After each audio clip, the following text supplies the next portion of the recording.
Muy bienvenidos a todos los que participan hoy de este primer Vistage Live o Mesa de Ayuda en Vivo, un espacio que pensamos para atender las necesidades que puedan estar teniendo. Ustedes saben que empezamos con estos webinars diarios y desde mi punto de vista la parte, no sé si más interesante, pero seguro tan interesante como la presentación viene siendo las preguntas y respuestas que siguen, que nos damos cuenta que siguen y después las siguen enviando por diferentes plataformas que tenemos, y entonces pensamos que por ahí había una necesidad mayor a los espacios que estábamos ofreciendo. Estamos probando a ver cómo nos va, en función de cómo resulte hoy, mañana, en fin, iremos ajustando y viendo si esto tiene sentido seguir haciéndolo o no.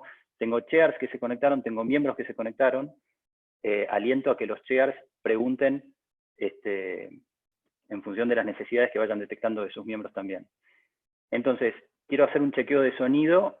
Por favor, si alguno está con algún problema de sonido, en el chat que se encuentra abajo donde dice Q&A, Q y A, como si fuera questions and answers, preguntas y respuestas, si lo tienen en inglés o no sé cómo figura en español, yo lo tengo en inglés, escriban si tienen algún problema de audio y no están pudiendo escuchar bien. Parece que todo funciona ok. La metodología es esta. Vamos a tener una hora o hasta una hora. Si agotamos antes, no voy a alargarlo innecesariamente, pero a más tardar a las 19, por el compromiso que tengo con los panelistas, vamos a cortar. Si queda alguna pregunta pendiente de respuesta, seguiremos mañana. Yo voy a leer las preguntas y los panelistas van a responder. Ustedes, los que están escuchando, no tienen ni cámara ni audio, con lo cual únicamente pueden preguntar a través del chat, de este espacio que dice Q&A, que está acá abajo. Y hay algo que es importante. Por favor, realicen la pregunta completa antes de presionar Enter. Me va a ser mucho más fácil a mí, de esta manera, leer rápidamente las diferentes preguntas. Si me van mandando la pregunta en varios mensajes, me va a costar más. Así que antes de apretar el Enter, redacten la pregunta entera, por favor. Pueden aclarar, o sea, pueden direccionar la pregunta. Me pueden decir, esta pregunta es para Paula, o es para Sergio, o es para Eduardo. Y si no lo hacen, yo usaré mi mejor criterio. Y si no me doy cuenta para quién puede ir, la pregunto al panel y ellos verán quién se anima a responder. Muy bien. Y bueno, esto, reforzar que, porque algunos ya conocen estas plataformas, el levantar la mano virtualmente ahora no funciona, porque la única manera de participar que tienen es a través del chat. Así que simplemente hagan sus preguntas en ese espacio. Si en algún momento se llega a congelar la imagen o el audio, sean pacientes. Creo que estamos todos con una conexión razonable, pero bueno, esto suele pasar y típicamente vuelve enseguida. Muy bien, les presento entonces a los panelistas. Eduardo Lofiego, consultor especialista en mejora continua, fue director comercial de dos marcas muy conocidas de mercado como Bosch y Ivaco. Estuvo como 15 años gerente general de Fisher Argentina, liderando procesos de Kaizen en América Latina, responsable de iniciar los negocios para Fisher en toda América Latina. Un lujo tenerte con nosotros. Muy bienvenido, Eduardo. Fantástico. Sergio Núñez, abogado, fundador y titular del estudio Núñez y Asociados, asesor de empresas, miembro paritario, sector empleador de diversas actividades, secretario, Departamento Política Social, Unión Industrial Argentina, miembro de la OIT, sector empleador, miembro del Tribunal Arbitral de la Comisión Administradora del Río Uruguay, conferencista de diversos cursos y seminarios en Argentina. Muy bienvenido, Sergio querido. Y Paula Molinari, fundadora y presidente de Whalecom, directora académica del programa Executive de Recursos Humanos de la Universidad Torcuato Di Stella, profesora en el MBA, MBA y en el Executive MBA en temas de gestión de recursos humanos, desarrollo de carrera y liderazgo, autora de los libros Turbulencia Generacional y El Salto del Dueño. en los últimos 2 años más de 20.000 personas, ¿qué tal?, participaron de sus conferencias. Bienvenida, Paula. Bueno, ya tenemos preguntas, fantástico. Déjenme ver si hay algo antes de empezar, algo más que quiera hacer. Y si no, arranco. Ok. Pregunta para Sergio. Me gustaría entender tu interpretación del artículo 6 del decreto 279. ¿Cómo se debe liquidar? Hay muchas preguntas sobre qué conceptos incluir cuando la gente no está trabajando. Presentismo, adicionales de convenio, de planta, trabajo por equipo, viáticos. Tenés que habilitar tu micrófono.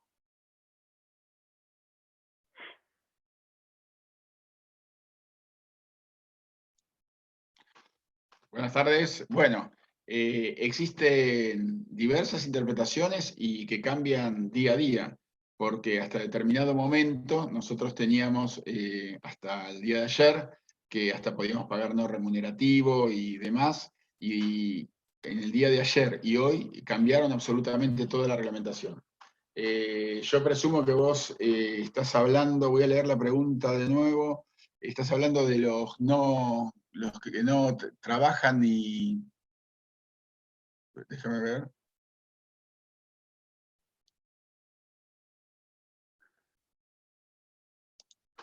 Los que no trabajan y ni hacen teletrabajo, los que están aislados en la casa. Esos trabajadores antes estaban con posibilidad del pago de no remunerativo exclusivamente, lo preveía la resolución 219, en el día de ayer salió una nueva resolución que deroga la 219 y establece que se va a pagar completo la remuneración.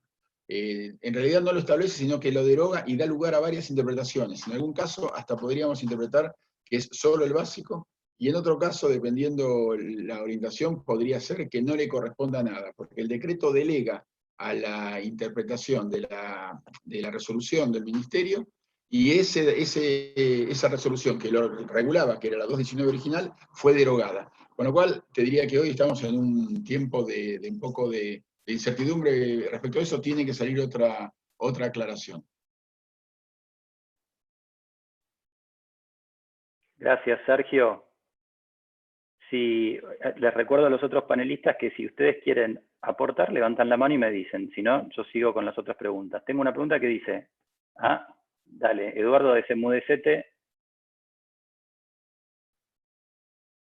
Un poco como tengo en otra computadora, en esta sala cibernética que tengo acá, acaba de salir publicada en el boletín oficial este famoso decreto 332 que cambia otra vez la regla de juego porque confirma la postergación, reducción del 95% del pago de las contribuciones patronales y crean una asignación compensatoria al salario. Dice asignación abonada por el Estado para todos los trabajadores y las trabajadoras en relación de dependencia del sector privado, comprendidos en el régimen de negociación colectiva en los términos de la ley 14250, texto ordenado en el 2004, y son notificaciones para empresas de hasta 100 trabajadores y trabajadoras.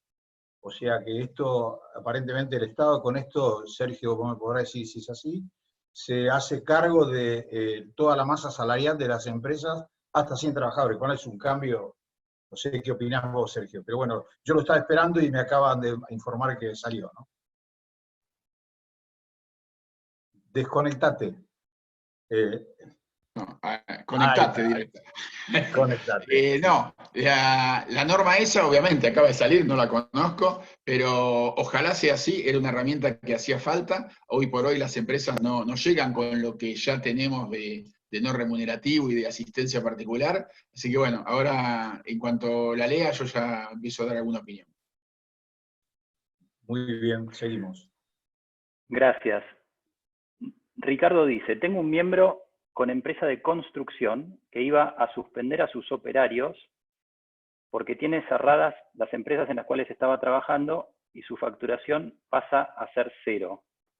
Con las nuevas disposiciones de que no puede suspender, ¿qué alternativas tiene?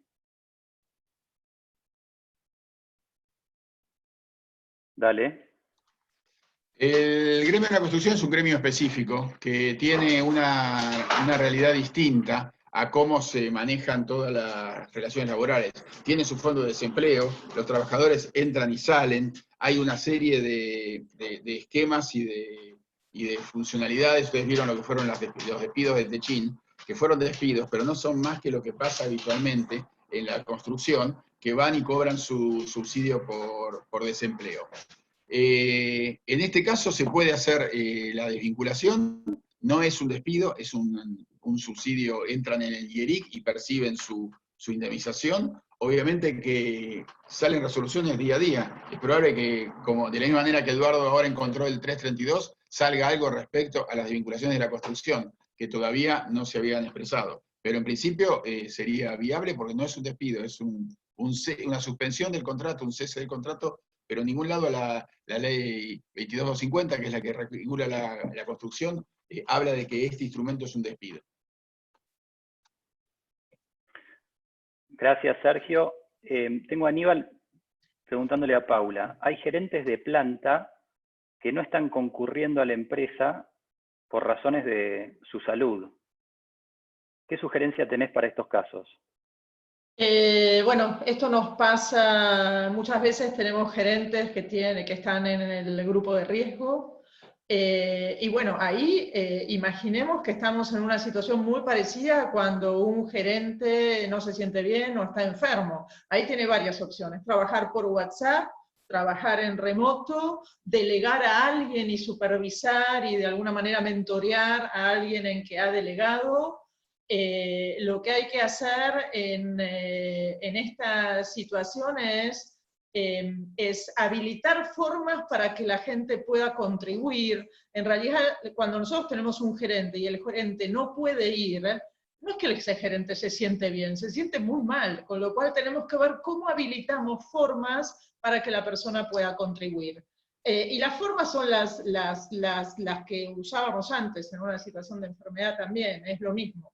Con lo cual depende del caso, depende de la persona, habrá quien esté mucho más acostumbrado o afín a trabajar en remoto, pero bueno, obvio, no va a poder estar al lado del operario y no va a poder estar dentro de la planta, pero es lo mismo que pasaba cuando antes estaba enfermo.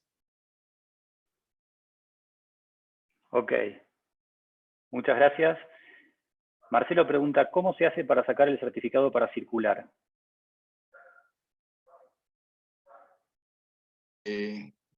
¿Ustedes se acuerdan del trámite del arbolito? ¿Alguno que tenga mi edad? Del chiste, del sketch que había en su momento en la televisión. Sí, Eduardo. Sí.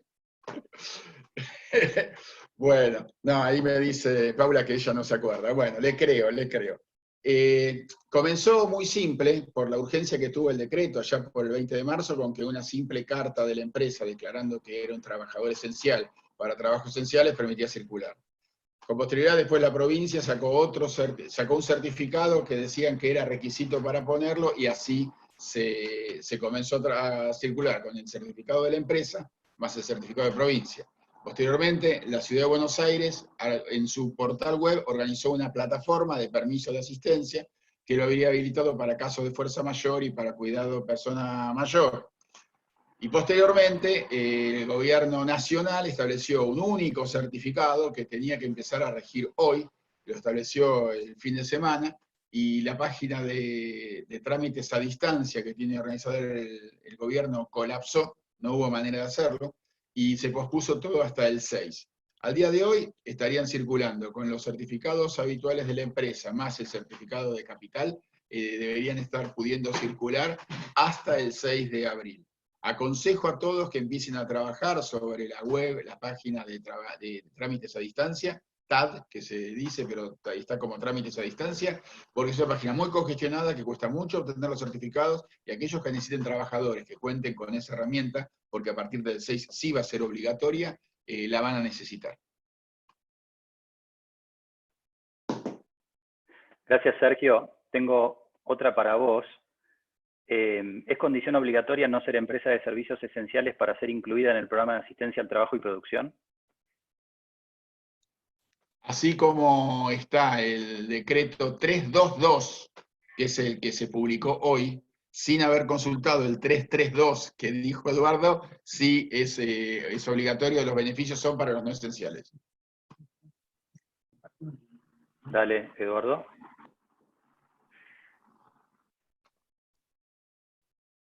Propia, Municipalidad de Pilar y Municipalidad de Tigre acaban de otorgar a jardineros, personal de maestranza, que puedan acceder a countries y barrios privados con una autorización especial que le están dando, ¿no? Con lo cual van a mandar a muchos cuentapropistas y monotributistas chicos que van a poder empezar a trabajar con un permiso que da la municipalidad para circular dentro de la municipalidad, ¿no? Si a alguno le sirve. Perfecto, gracias. ¿Cuáles son los requisitos para una fábrica de 350 empleados que fabrica autopartes para acceder al REPRO?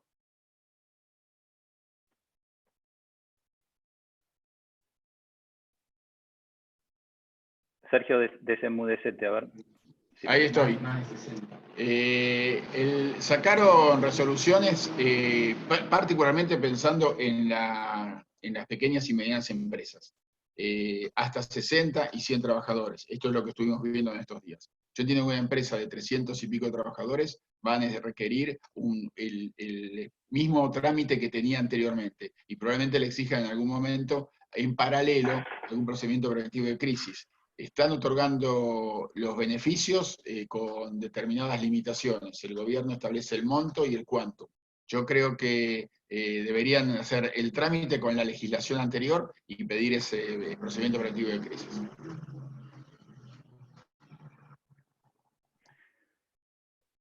¿Qué hay para las empresas, también para vos, Sergio, qué hay para las empresas de más de 100 empleados? ¿Y qué pasa si además están encuadradas en servicios esenciales?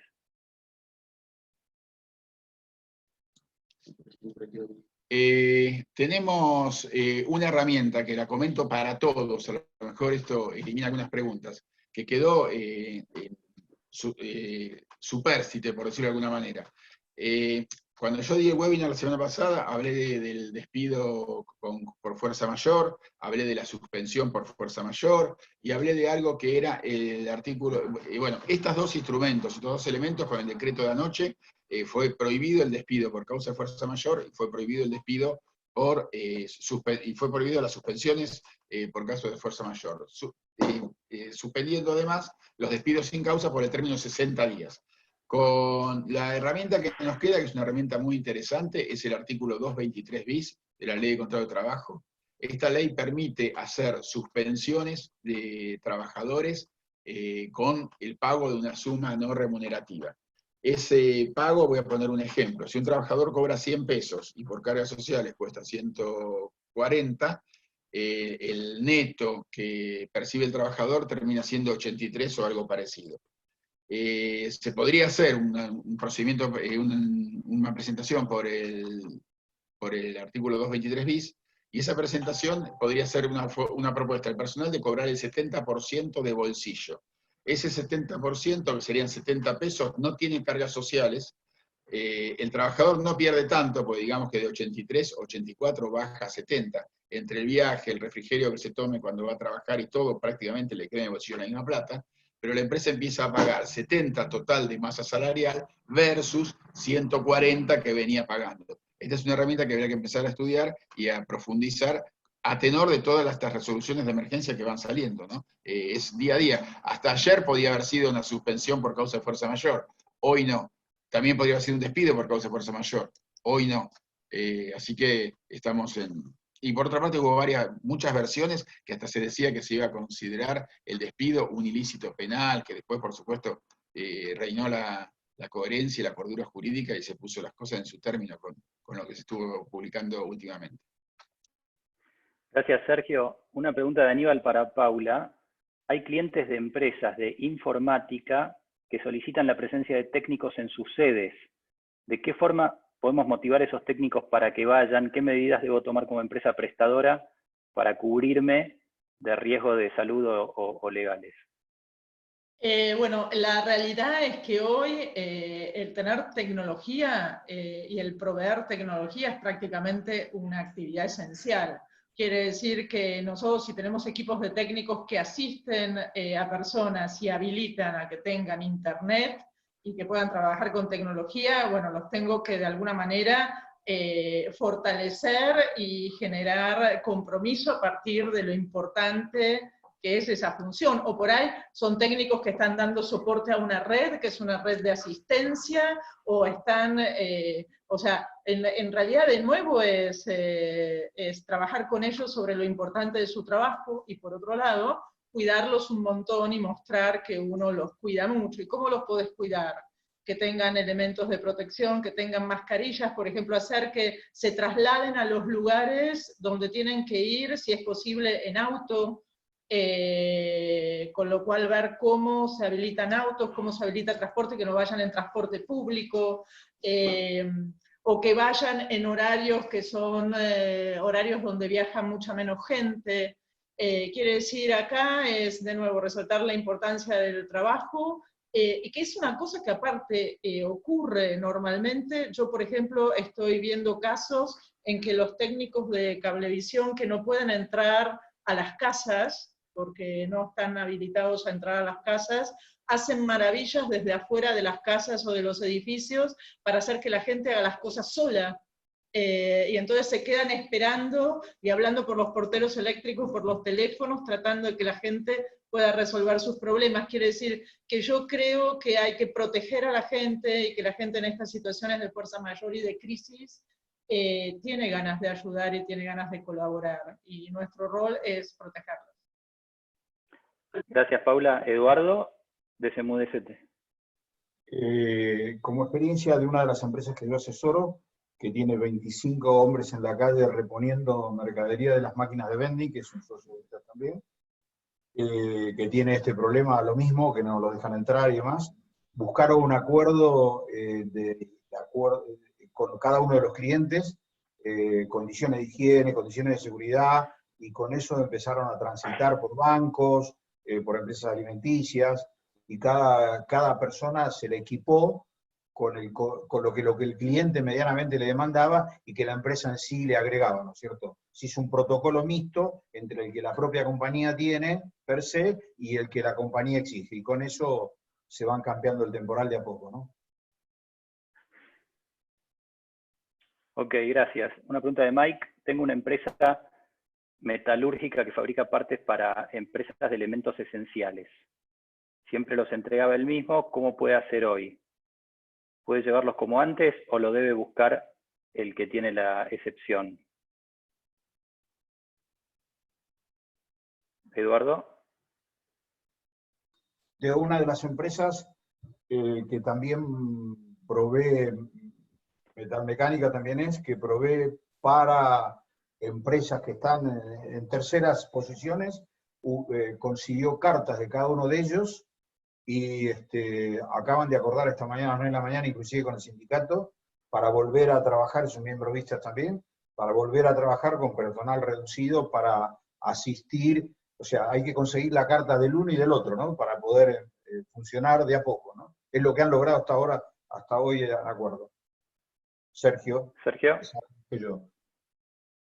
Sí, la carta que dice Eduardo es muy útil. Incluso sería útil que se justifique la carta, que el elemento, que no diga que yo hago productos esenciales, sino que le hagan un pedido a la empresa, que es la tercerizadora, por decirlo, que necesite imprescindiblemente la provisión de tal cosa, que va a ser destinada para la producción de elementos esenciales consistentes en tal cosa, tal cosa. Pues los gerentes de compra son muy cómodos, le ponen 2 líneas y después, si tiene un problema, lo van a dejar colgado. Yo aconsejo que sea muy circunstanciada, como dice Eduardo, y además tengan presente que el transporte de mercaderías está exceptuado de la... O sea que podría entregarlo por un flete y demás. Es el inciso, creo que es el 9 del artículo 6 de la resolución original, el 18, perdón, del artículo 6 de la resolución original, que dice transporte de mercaderías. Podría remitirlo con un flete, o si tiene camión propio, con la carta correspondiente, con el remito, y de paso que acompañe la carta de la empresa, como decía Eduardo, que es bueno para cualquier control policial. Ok, gracias, Sergio. Las empresas, Patricio pregunta, las empresas de servicio de limpieza, si bien están contempladas dentro del artículo 6, inciso 22, como servicios esenciales, para muchos clientes no, y por ende no se les está prestando el servicio. ¿Ello nos excluye de los beneficios del nuevo decreto 332?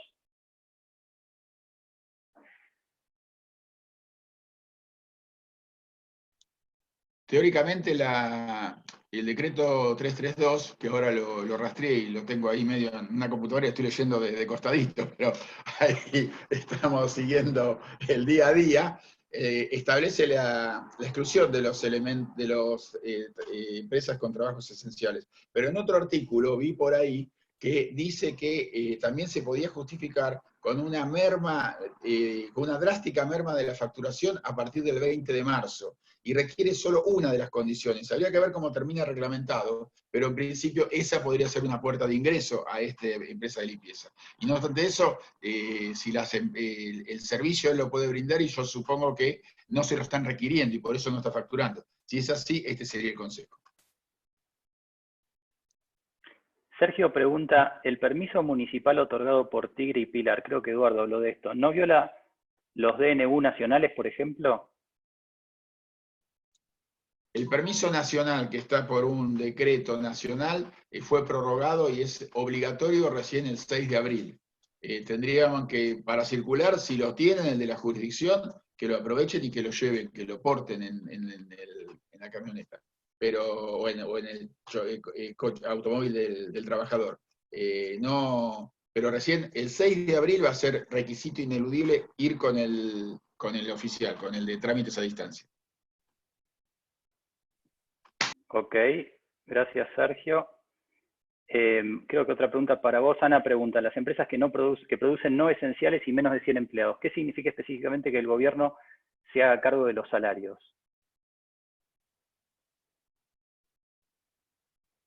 Sí, para vos.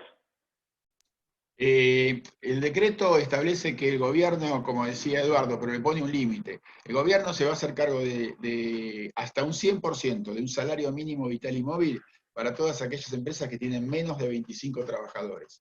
De 25 a 60 creo que la escala era que pagaba el 75% de un salario mínimo vital y móvil, y de 60 a 100 pagaba el 50% de un salario mínimo vital y móvil. Posteriormente, si en esa empresa que ya estaban percibiendo eso termina suspendido los trabajadores, esto se reduce suspendido por el artículo 223, me refiero, que es el único que quedó vigente y con posibilidad como no remunerativo, se reduce un 25%, pero ese 25% se podría asignar al pago parcial del artículo 223 bis de la Ley de Contrato de Trabajo, con esa asignación no remunerativa por suspensión. Tengo una pregunta que voy a cambiarla mínimamente y después hago la pregunta exactamente como la plantea José, pero vamos a mi versión primero, ¿no? Le pregunto a Paula tu mirada con esto.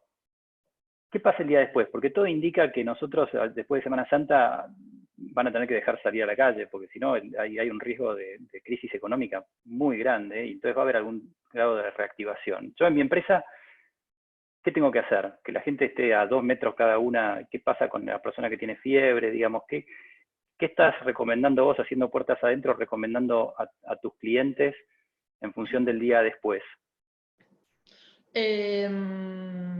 La verdad es que, te soy sincera, no tengo ningún cliente pensando en el día después, hoy. Están todos, o por lo menos en lo que me llaman a mí, pensando en cómo pueden contener a la gente en la situación actual. Y cuando hablamos de contener, quiere decir contener emocionalmente. Con lo cual estamos dando mucho soporte en eso y en buscar formas para contención. Y no hay nadie que esté pensando en el día después realmente. Ahora a mí me parece que para ese día después seguramente van a venir disposiciones, van a venir de alguna manera algunas ayudas o recomendaciones o de las ART o de las prepagas. Y que no va a haber un día después donde de golpe todo el mundo, las cosas vuelven a funcionar con normalidad, no va a ser así. Va a ser paulatino. Con lo cual también para ese día después el tema de cómo se van rearmando los equipos, cómo la gente va cubriendo roles de determinados compañeros de trabajo, ahí la verdad es que hay muchísimas cosas para articular. Pero hoy yo lo que veo es que hay un pensamiento en lo que es la operación muy del día a día, muy del día a día. Y antes de pasarle la posta a Eduardo, que vi tu mano, hablaste de contención emocional, ¿qué más podés decir con respecto a eso? Y por ejemplo, nosotros estamos ayudando a varias empresas a, bueno, primero a que la gente tenga determinadas habilidades para trabajar en remoto, cuando no las tienen, y después también a generar algo que llamamos círculos de contención o rooms de contención, y es que la gente hable de lo que le pasa y ponga en común cuáles son los miedos que tiene. O sea, estamos en un momento de intensidad emocional altísimo, y lo vivimos todos, cada uno de nosotros, con lo cual una regla básica que hay para estos momentos de alta intensidad emocional es permitir que esas emociones se expresen. Si esas emociones no se expresan, muchas veces van a parar al cuerpo y salen, digamos, sale por donde no tiene que salir, con lo cual es necesario que esas emociones se expresen. Entonces, como vos no podés acercarte a la gente, ¿qué haces? Generás acercamientos virtuales. Y muchas veces son acercamientos grupales.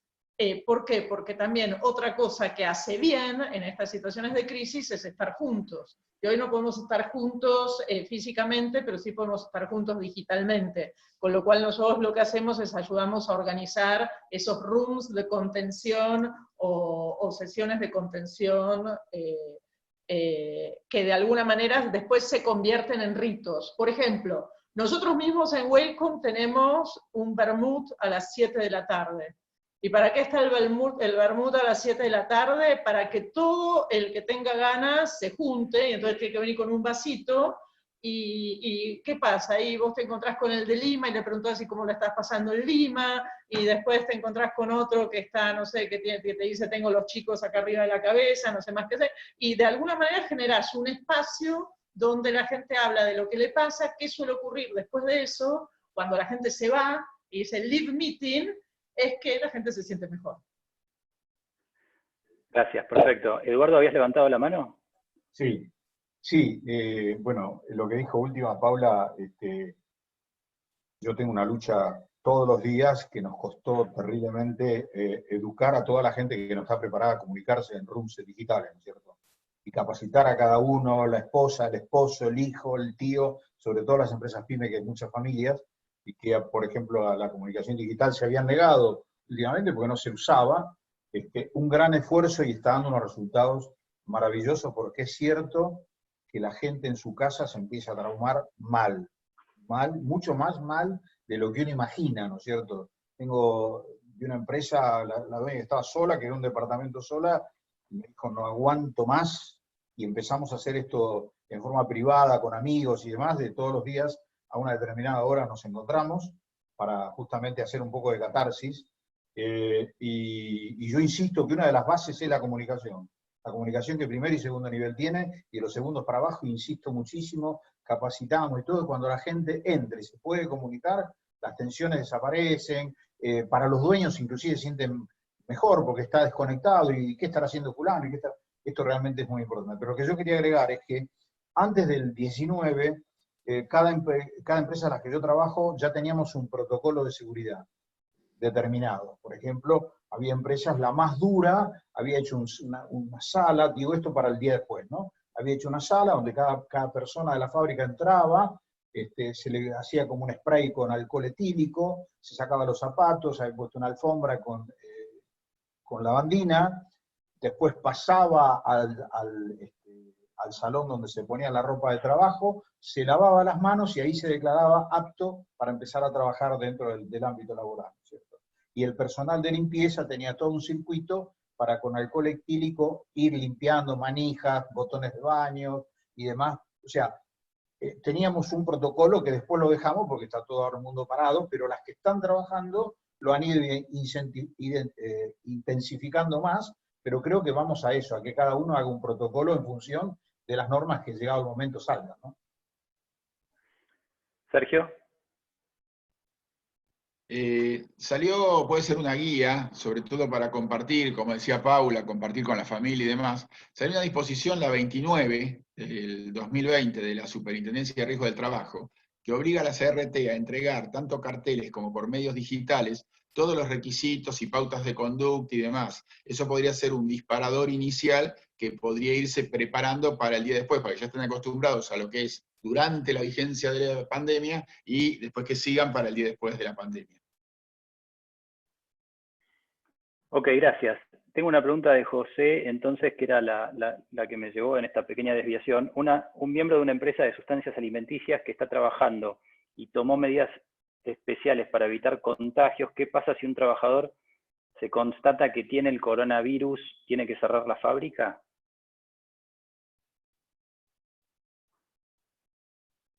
Dale, Sergio. Obviamente es una pregunta difícil, no deseable y que nos llena de preocupación. Lo primero que tiene que hacer es tratar, también podría haber un antes, ¿no? Podrían hacerse medidas para que se comunique esto de el problema del contagio. Tiene que identificar a todos los que tuvieron contactos estrechos con él dentro de la fábrica. Debe aislar y cerrar la sección o el lugar donde fue desempeñada la labor de este trabajador, y tiene que ir a aislamiento tanto el trabajador, que le va a corresponder por vía médica, como los que tuvieron contacto con él. Y después, bueno, asesorarse rápidamente con un infectólogo para ver qué otra cosa más puede tener. No quiere decir que cierre toda la fábrica, pero si el trabajador tuvo por toda la fábrica, puede darse un caso que sea complicado, pero en principio sería aislar el sector, aislar el trabajador y proteger a los que tuvieron contacto con él. Gracias, Sergio. José Luis pregunta, se habla de empresas afectadas por rubros por esta situación. Mi empresa es de software y no está en esos rubros porque puede trabajar remoto, pero mis clientes son restaurantes y no tenemos trabajo. ¿Podremos exponer esta situación de alguna manera para obtener ayuda? Dale. Creo que habría que ir por el lado de la merma de la facturación y no exponer todo lo otro que no están aislados. O sea, con cumplir uno de los requisitos se exceden los beneficios. Son beneficios transitorios, pero bueno, son beneficios al fin, ¿no? Una para Eduardo, de Marcelo. ¿Seguís sugiriendo, como mencionaste en tu webinar, hacer acuerdos individuales con los empleados para capear el temporal, pagando en tanto haya fondos para hacerlo? ¿Hay algo que deba ser firmado en tal caso? ¿Cómo debería ser ese acuerdo?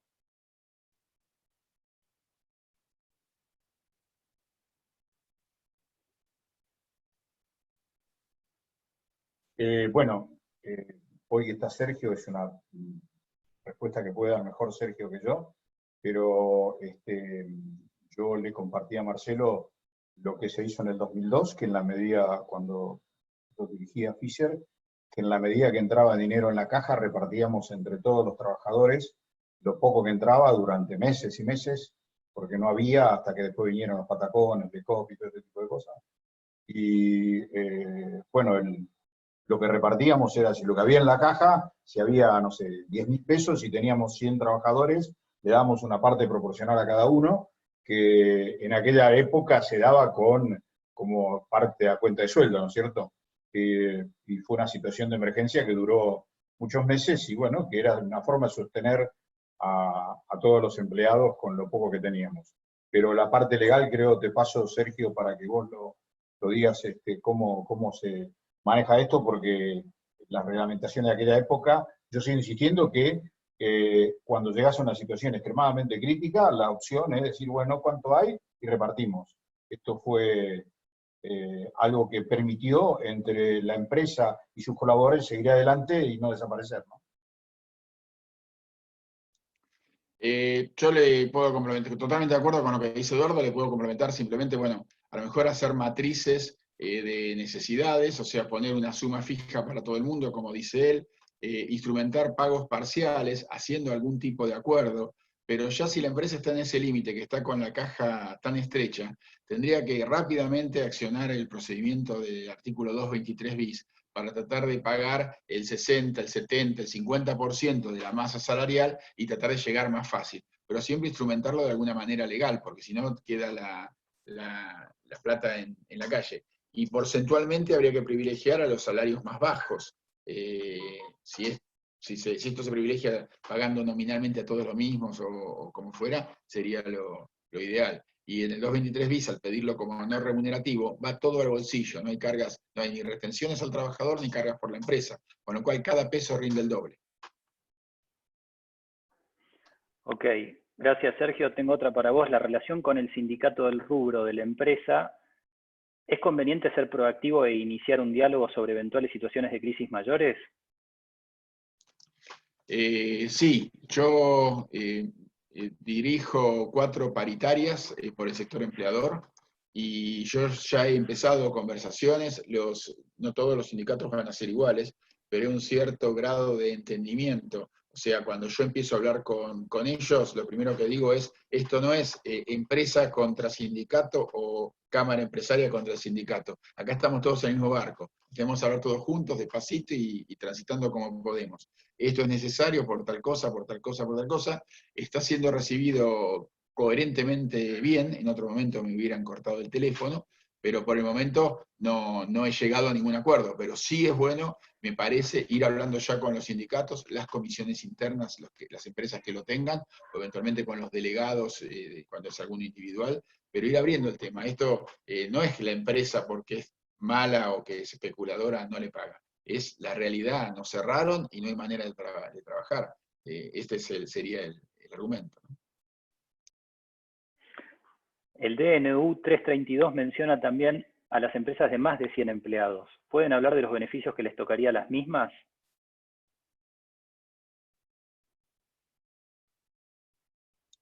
El principal beneficio que tienen en ese decreto es el REPER. Y en general, si no son esenciales, pues si son esenciales no tendrían ese beneficio tampoco. Después, cuando salga la reglamentación, a lo mejor abren un poco el esquema. Salió el decreto hoy, hace poquito tiempo, y no hay que ver cómo terminan encuadrando cada uno. Andrés pregunta, pude hacer ayer 2 permisos de circulación y ahora entro a la página de trámites a distancia y desapareció ese trámite. No es una pregunta, bueno, en fin, es un comentario, es informativo. Bueno, la página estuvo colgada toda la semana, así que probablemente vuelva el trámite, estarán cambiando la plantilla, la verdad que no sé, pero todas las consultas fueron que tuvieron problema con esta página a distancia. Patricio dice, se está escuchando que el coronavirus puede ser considerado como enfermedad laboral y las ART dicen que no lo cubrirían. ¿Cómo queda la responsabilidad de los empleadores? Hay 2 vertientes. En todo tema jurídico hay 2 abogados y hay 3 opiniones. Imagínense encima abogados de empresa y abogados de sindicatos, es todavía un poquito peor. Lo que yo estoy aconsejando eventualmente es tomar el caso de coronavirus como tal, denunciar ante la ART cuando haya un caso con presencia dentro del establecimiento, y eventualmente el trabajador va a ser cubierto y tratado y atendido por la obra social. Es probable que la ART lo rechace, el siniestro. Es difícil llegar a la conclusión de si sería una enfermedad profesional o no. Es una enfermedad que tiene una evolución para su contagio de muchos días, son 14 días. Ahí empieza un tema de prueba. Se contagió en la empresa, se contagió afuera, fue en los 7 días que estuvo en la casa, fue en el día y medio que vino a trabajar. Es un tema bastante diferente, explícito. Y si nos ponemos a pensar, no es una enfermedad ocasionada por el trabajo, posiblemente sea accedida o contagiada en el trabajo. Pero, ¿qué diferencia tendría? Por supuesto, no hablo de las consecuencias, sino del mecanismo de la enfermedad. ¿Qué diferencia tendría el contagio de coronavirus en cuanto a mecanismo versus el contagio de una gripe? La gripe es una enfermedad culpable, el coronavirus lo es. Bueno, es un tema que hay que considerar jurídicamente. Cuando llegue eventualmente el caso y el pleito, ya seguramente habrá sido un poco más analizado, pero yo creo que se trate como enfermedad inculpable o se trate como enfermedad profesional, en ambos casos hay que notificar a la RT y después esperar cómo sería el devenir de los acontecimientos, ¿no? Gracias, Sergio. Veo que un participante está como levantando la mano y entonces algo que me anoté para como oportunidad de mejora para mañana es recordarles, porque algunos se enganchan después de que hice la presentación, entonces por ahí a las 1:30 digo de vuelta esto que voy a decir ahora, ya 15 minutos de cerrar. Si quieren preguntar algo, la única opción es a través del chat, donde dice preguntas y respuestas, o Q&A si lo tienen en inglés, que está abajo, mitad de la página. Ahí es donde yo estoy leyendo las preguntas que entran. Nos quedan 15 minutos, todavía tenemos unas 8 a 10 preguntas, así que, y seguramente se sumen alguna más. Ezequiel dice, la condición C para el beneficio dice, se acredita reducción sustancial de ventas post 20 de marzo. ¿Cómo se va a demostrar esto? ¿Con facturación? En empresas de facturación variable puede llegar a ser discutible. Bueno, hay que ver cómo tiene contabilizada la empresa sus facturas, pero sí, evidentemente sería la facturación el tema, y también de alguna manera lo va a tener que decir la reglamentación, si es que se tomarán las facturas de la semana anterior y la semana posterior, cómo lo va a... El jefatura de gabinete está delegada por el decreto para reglamentar esta resolución. Pero en principio yo considero que sería facturación. Y si hay datos de facturación variable, bueno, a lo mejor lo puede, no sé, no creo que haya habido, si no hubo actividad, que haya habido facturación del 20 de marzo en adelante. Pregunta de Marco que se la voy a pasar a Eduardo. Si la cuarentena se estira 15 días más, lo cual no sería extraño si los casos comienzan a aumentar levemente, ¿alguna sugerencia para atravesar esa hipótesis? Y entre paréntesis pone sueldos de abril, etcétera. Tenés que... me repetís bien la pregunta, por favor. ¿Qué hacer si se decreta 15 días? Claro, si la cuarentena se estira 15 días más, ¿cómo atravieso ese desierto y salgo airoso, ¿no? ¿Qué hago con los sueldos de abril, por ejemplo? Bueno, lo que yo estoy sugiriendo a todas las empresas que hicimos un cuadro muy chico y muy simple de hacer, que lo puede hacer una empresa que tenga 3 o 4 empleados, como una que tenga 100, donde tiene una posición financiera al 19 de marzo, y cuánto tiene de deudores por venta y cuánto tiene de cheques, y todo eso, aparte de ingresos, juega un papel de cómo puedo cubrir los salarios que tengo, y que yo estoy pidiendo a todos que buscar de cubrir los salarios de abril. Si no se llega a los salarios de abril a juntar, si se posterga la cuarentena, cosa que no creo, lo que sugiero es que, lo que dije antes, juntar el dinero que tengo para la masa salarial, como dispongo, y veo la forma, la mejor ecuación de pagar lo que tengo en partes, teniendo en cuenta que las partes de salarios más bajos es la que tengo que reforzar más, ¿no? Pero no tengo otra que seguir esperando y seguir juntando. Pero tengo que tener clara la posición financiera. ¿Cuánto es mi saldo bancos? ¿Cuántos son los cheques que tengo en cartera? ¿Cuántos son los deudores por venta? Para decir, bueno, ¿cómo juega esto para cubrir los sueldos de abril? Si la persona quiere, yo tengo una planilla para enviar. Ok, muchas gracias. Para Sergio, lo que mencionaste del artículo 223 bis, ¿eso cabe para cualquier empresa sin importar su tamaño? ¿Vale para cualquier porcentaje del total de empleados? Está legislado en la Ley de Contrato de Trabajo y rige para cualquier empresa. Es una herramienta posible, requiere el consentimiento o al menos la abstención de la entidad sindical. En muchos casos ellos, si hay consentimiento de los trabajadores, requiere consentimiento de los trabajadores y cuando menos la abstención de la entidad sindical. Posteriormente de eso saldría la homologación. Con la homologación te daría la posibilidad de que esto sea no remunerativo. La homologación es lo que habilita el no remunerativo. Tengan presente, porque me deben estar escuchando gente de provincia, este trámite, pese a que las empresas tengan domicilio en provincia, se sustancia en la delegación regional del Ministerio de Trabajo de la Nación en el lugar en que esté el domicilio legal de la empresa. Los ministerios de trabajo provinciales no tienen facultades para otorgar el carácter de no remunerativo a la asignación del artículo 223 bis. Con lo cual, bueno, el camino sería ese, el 223, en la jurisdicción que corresponda, Delegación Nacional del Ministerio de Trabajo. Pablo dice, si bien estamos realizando tareas declaradas esenciales, un 20% de nuestra facturación va a bajar, dado que bajó la carga de tareas. Igualmente estamos excluidos de la ayuda del gobierno, y si así fuera, ¿qué alternativa tenemos? ¿Aplicar igual a la ayuda y luego explicar la situación?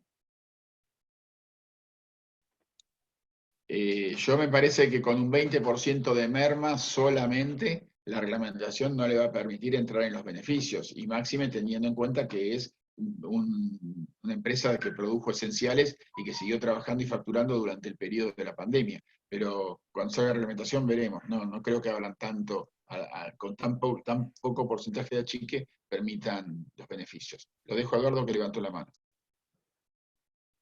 La realidad es que si solo le cayó la facturación 20%, es uno de los grandísimos privilegiados de este país. Acá hay que pensar que tengo empresas que cuando empiezan a trabajar calculan que van a vender 10% de lo que vendían. Acá hay un objetivo global que el empresario tiene que tener en cuenta, que él tiene que facturar masiva igual a masa salarial. Con eso aguanta y pasa el temporal. Y esto está muy por encima de eso. O sea, no creo que tenga ningún beneficio, ni creo que lo necesite, porque facturar solo el 20% es menos, es realmente, creo que un privilegio en este momento. Ok. Ezequiel dice, la condición A para acceder a beneficios dice tener actividades en zonas críticas afectadas. Si tengo una consultora en Cava que trabaja para todo el país, ¿ya entro en ese beneficio? Entiendo que sí, porque todo el país está en aislamiento. O sea, ¿entrarían todos?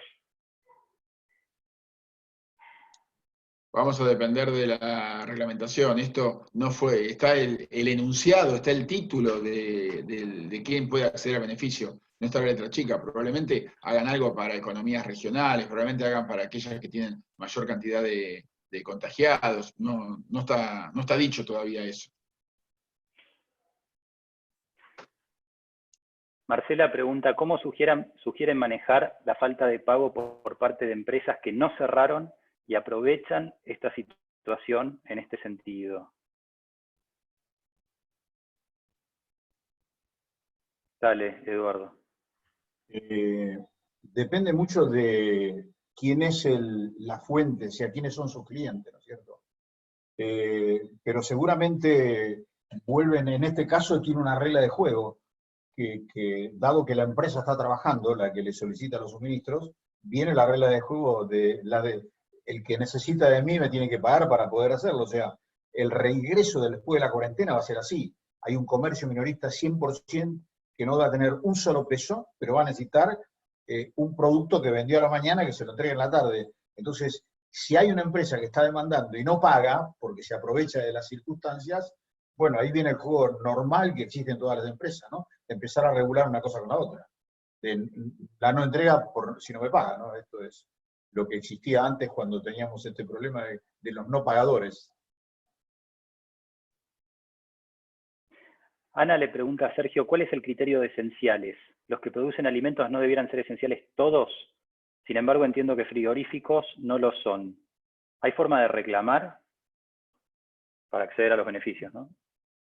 Desconozco que frigoríficos no lo sean. Para mí están en la cadena alimenticia y deberían estar incluidos. A lo mejor hay alguna disposición específica que ella conoce y yo no. Pero esenciales son alimenticias, farmacéuticas, y todo lo que dice en el artículo 6º están incluidos los frigoríficos, el sexto del decreto 297. No sé por qué dice que no son esenciales, deberían ser esenciales y deberían estar trabajando. Algunos frigoríficos salió en los diarios hoy que estaban cerrando, pero creo que eran en muchos casos obedecían a otras cuestiones, a problemas de cómo disponer del cuero y de las menudencias, que son las achuras, y que todavía no había, eso había parado la cadena de funcionamiento, la cadena de producción, pero no porque no fueran esenciales. Ok, muchas gracias. Y estamos ya terminando. Voy a dar 2 preguntas más y después le pido a cada uno que se despida con algo que quiera mencionar como cierre.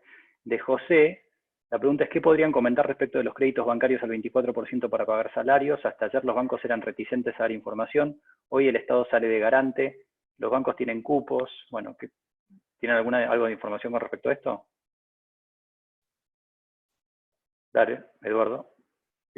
Bueno, lo que cambió de forma muy importante fue el decreto esta mañana, que las garantías la van a entregar el Estado, porque hasta ahora el Estado obligaba al banco a que den crédito, pero la responsabilidad del incumplimiento del crédito era del mismo banco, o sea, prestaban y sabían que no le iban a devolver. Hoy con la garantía esto se va a aflojar.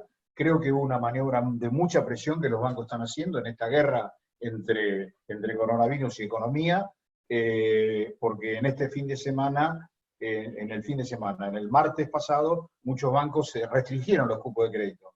Pero salida de esta resolución, yo entiendo que las tasas al 24% se van a empezar a dar sin tanto trámite, porque por otro lado no tienen otra salida, es la única salida que el Estado tiene para que este carro no se pare, con ciertos riesgos, pero para que no se pare, y yo entiendo que en los próximos días van a ir flexibilizando y hoy ya sé de algunas negociaciones con los bancos que lo que ayer contaron como crédito, hoy lo empezaron a restituir como margen de crédito que tenían. Así que ni bien salgan, hay que tomarlo rápidamente, ¿no? Gracias, Eduardo. Damián pregunta, ¿cómo va a pagar el gobierno el aporte al pago de salarios? Dale. Eduardo. Simplemente, con emisión, no hay otra. Todo el mundo está emitiendo. España emitió, Francia emitió, están emitiendo euros, Estados Unidos emitiendo dólares, y bueno, de acá emitirán pesos. Ahí Sergio levantó la mano también para pasarle un poquito por ahí. No, levanté la mano, Eduardo, porque a lo mejor la pregunta iba para el otro lado, viste que como en los abogados siempre vemos las dos puntas, a lo mejor él pensaba cómo iba a llegar la plata al trabajador o a la empresa de los subsidios de la empresa. Y yo creo que va a llegar por depósito, transferencia bancaria a la cuenta sueldo, y el empresario después eso lo toma con un pago a cuenta, lo deduce, retiene cargas sociales y paga la diferencia del salario de la empresa. Gracias. Sergio, voy con una de chapa y ya cerramos. Carlos pregunta, tengo un 10% del personal afectado por estar en grupo de riesgo. También tenemos una baja sustancial de la facturación. No facturamos desde el 20 de marzo. Nos nombraron esenciales recién hoy, por ser parte de la cadena productiva en telecomunicaciones. Y podríamos trabajar a partir de mañana, pero la facturación va a ser mínima. ¿Podemos aplicar a la ayuda? Fue bastante larga y me perdí en la mitad, pero si él tiene personal de riesgo, en tanto en cuanto no sea solo personal de mayor de 60 años, para los esenciales podría hacerlos trabajar. Y después me perdí la otra parte, si me la podés dar, contame. No, si puede aplicar para la ayuda, es esa, creo que ya la contestaste. Si es esencial, no va a aplicar para la ayuda, si está trabajando y es esencial. Claro. Muy bien. Empiezo con vos, Paula. Le pido a cada uno, a modo de despedida, una muy cortita reflexión final que quieran hacer. Bueno, yo quisiera recomendar a todo el mundo que se ocupe también de los aspectos que tienen que ver con el cuidado emocional de la gente, que busque que la gente se contacte, que le dé respaldo, porque la verdad que es un momento muy duro para todos, y muy duro también para todos nosotros que estamos al frente de las empresas y tenemos que tomar decisiones. Pero la gente, la verdad, que se siente desvalida, se siente muy desprotegida. Entonces piensen cuáles son los ritos nuevos que pueden generar en las organizaciones para que la gente sienta que hay una red de contención. Eduardo. Bueno, voy a continuar con lo que Paula decía, consolidando esto. Para mí, yo le decía a mis asociados, digamos que el home office al principio, primero que no estamos acostumbrados, al principio era, bueno, le vamos a dar algo, pero créanme que el home office suele resolver problemas de la persona, porque tiene algo que hacer, en qué concentrarse, cumplir un plazo, y hace parte de la contención. Entonces, ordenadamente ese trabajo. Y otra, hacerlo porque la comunicación en este caso es trascendental. Y lo último que les quería decir a todos, los plazos han cambiado.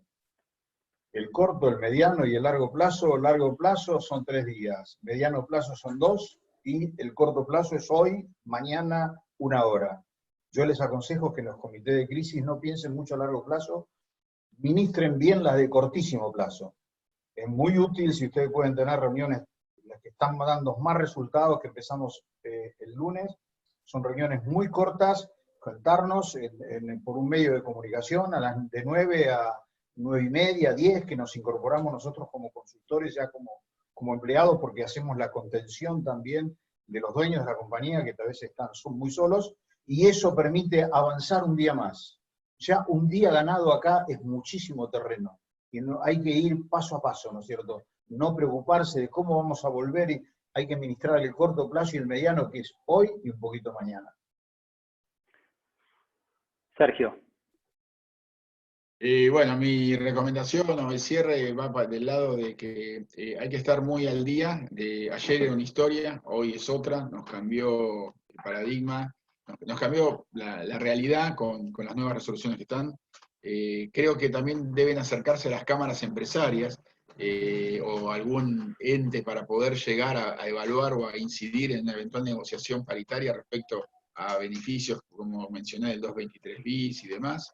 Y creo que esto nos va a enseñar algo, creo que nos va a enseñar a que no todo es trabajador contra empresa, como se estuvo dando en el último tiempo, ni empresa contra sindicato.